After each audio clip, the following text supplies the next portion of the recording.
like to thank you for having joined us today to announce the launch of our airline and what we believe will cause a radical change in the Canadian airline industry.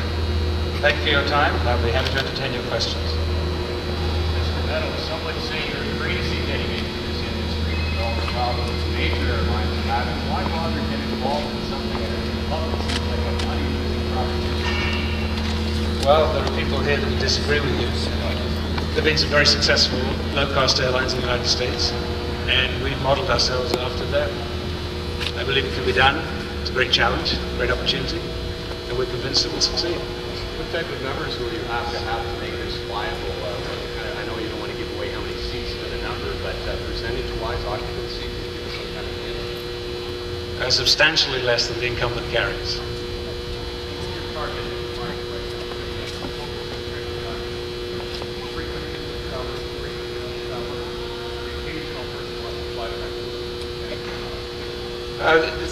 our classic market is going to be those who are driving, people who travel right now in the car.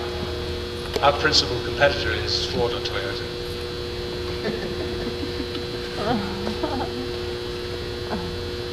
How much money did you raise on the market? Where are the shares trading? This is a private company.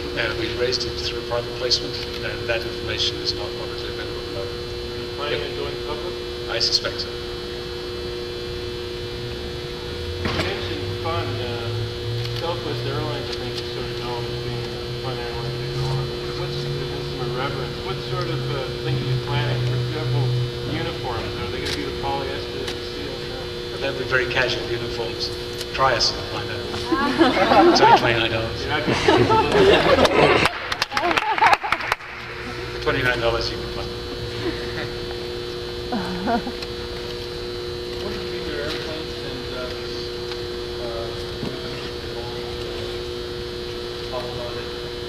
The airport, the first two aircraft we purchased from the investor in New York. They were previously leased to PWA, I believe, then subsequently to another operator. I'm not quite sure where, but predominantly they were operated by PWA before we acquired them. And how many seats do they hold? They will hold 120 economy seats. This one is 23 years old. It's about halfway between the age of Air Canada's DC-9 fleet, which I think is 25 years old, and I think Canadian's fleet is 20 years old, on average.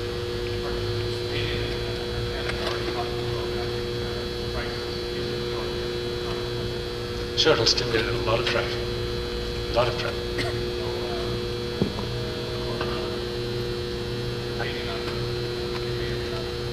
It's going to be great for the traveling public. The lower the fares, the more people will fly. can you outlast them? Can we outlast them? Will they vary? At these fares, we make money. Well, if they match you, you're able to drop low? I'll leave that for another time. Next press conference. Well, you mentioned about air safety, and obviously that's a concern for anyone who's done any flying in their past. I'm just wondering what kind of assurances you can give the public, because obviously that's a concern for airline, getting the image out there and making sure that your safety consciousness isn't anywhere. We'll only have 3 airplanes that start up here.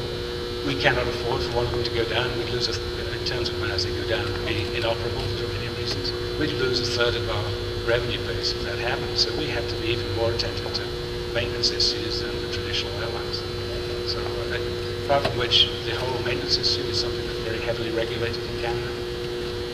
Is this something that if it catches on, you'd like to expand across the rest of the country? I know we're putting the cart before the horse. We're WestJet. We're going to stay in the West. Just stay in the West.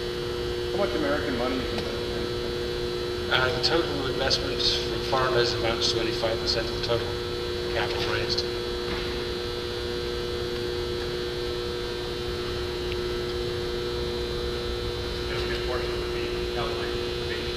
About half of the capital was raised in Calgary, Western Canada, and the other half was from institutions, with one large institution that took a lead role. They've asked that they remain anonymous for the time being. It's a private company. Was this your dream? Partly, there are 4 of us who came up, 4 founding shareholders. 4 of us really consist of Mark Hill, who's behind you, Tim Morgan, who's Tim? Sorry, Tim. Don Clark, sorry, Don Bell, I beg your pardon, and myself. Was it, you saw that people were becoming disgruntled with the traditional airlines, or you saw you want to compete with Toyota? What is the drive? No, we saw some very successful low-cost airlines in the United States. They were growing considerably. That part of the industry has grown dramatically in the last few years. And Morris Air was enormously successful. Southwest Airlines has been successful for 25 years. It's the most successful airline in the United States. It never has lost money. ValueJet has become incredibly successful recently. We think that there's a structural change occurring in the airline industry. An opportunity for short-haul carriers to penetrate a market that has otherwise been in the hands of the larger carriers. What are those larger carriers doing so wrong? I think you should ask them. I'm not sure we should judge them. I think it's a structural difference. Probably going to save even more money if you went rush seating like some of the discount airlines. It's like important. I don't think rush seating particularly saves money. It saves a few minutes, possibly, on every turn. Yeah, we think people would like to have the comfort of knowing that they've got a seat allocated to them, particularly people traveling in a group together.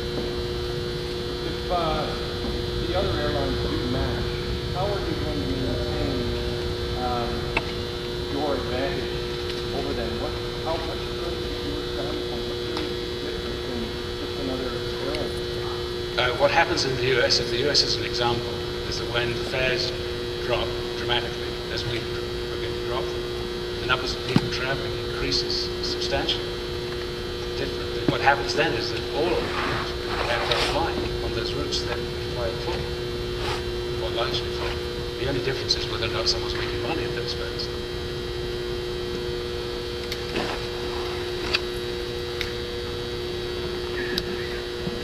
Anybody else got a question? Oh. Thank you.